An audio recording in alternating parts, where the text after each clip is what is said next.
Türkiye'de meydana gelen deprem felaketi kapsamında Çin hükümeti Türk halkının gözünü boyamaya kalktı.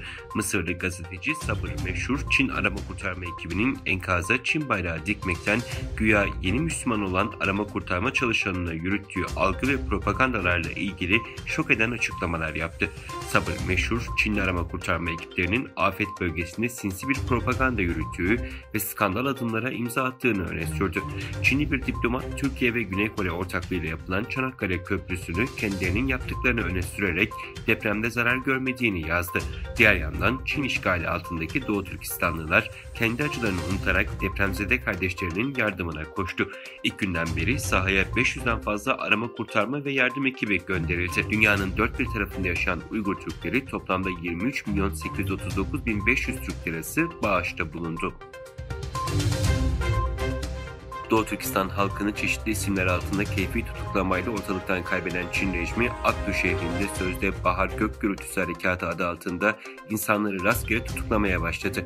Çin Komünist Parti gündemindeki Aktu ilçe basın sitesinde yer alan haberlere göre 16 Şubat Aktu İlçe Halk Mahkemesi tarafından başlatıldığı iddia edilen bahse konu keyfi tutuklama operasyonu kapsamında bölge sakinlerinden bazı kimseler ne olduğunu anlamadan zorla karakola götürüldü.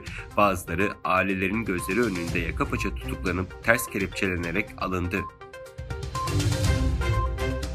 Çin Deprem Gözlemevi internet sitesine göre 23 Şubat yerel saatte 6.37 sularında merkez üssü Tacikistan'ın Mulkab şehri olan 7.3 büyüklüğünde deprem meydana geldi. Çin kaynaklı sosyal paylaşım sitelerinde paylaşılan bilgi ve görüntü kayıtlarında Tacikistan ve Doğu Türkistan sınırına 85 km uzaklıktaki bölgede yaşanan depremden Kaşgur-Aksu ve Atuş şehirlerinde etkilendiği, özellikle Kaşgar sakinlerinin korku dolu anlar yaşadığı, evlerinde avizelerin sallandığı, eşyaların yerlere savrulduğu gösterildi. Ancak Çinli makamlar her zamanki gibi Kaşgar'da hissedilen depremle ilgili yaralı veya can kaybının olup olmadığı konusunda hiçbir bilgi paylaşmadı. Beyaz Saray, Çin'in Rusya'ya henüz silah yardımı yapmadığını ancak bu seçeneği de masadan kaldırmadığını öne sürdü. Beyaz Saray sözcüsü, Çin'in Rusya'ya silah yardımı yaptığını görmediklerini ancak Çin tarafının bu seçeneği masadan kaldırdığını söylemediğini belirtti. Kanada yakın zamanda ülkenin kuzeyindeki hava ve deniz sahalarında Çin'in gözlem faaliyetlerinin takip edildiğini ve engellendiğini duyurdu. Kanada Dışişleri Bakanı, söz konusu Çin olduğunda gerektiğinde Çin'e karşı duracağız, gerektiğinde de Çin'le işbirliği yapacağız dedi.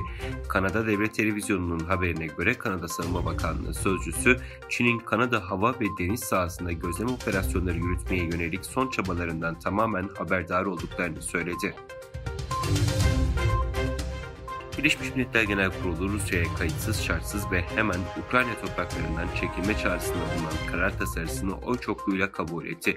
Rusya, Belarus, Mali, Suriye, Nikaragua, Eritre, Kuzey Kore hayır oyu kullanırken Küba, Cezayir, Ermenistan, Bangladeş, Bolivya, Çin, Hindistan, Pakistan, İran, Kazakistan, Özbekistan, Sudan, Uganda ve Vietnam çekimsel oy kullanan ülkeler arasında yer aldı.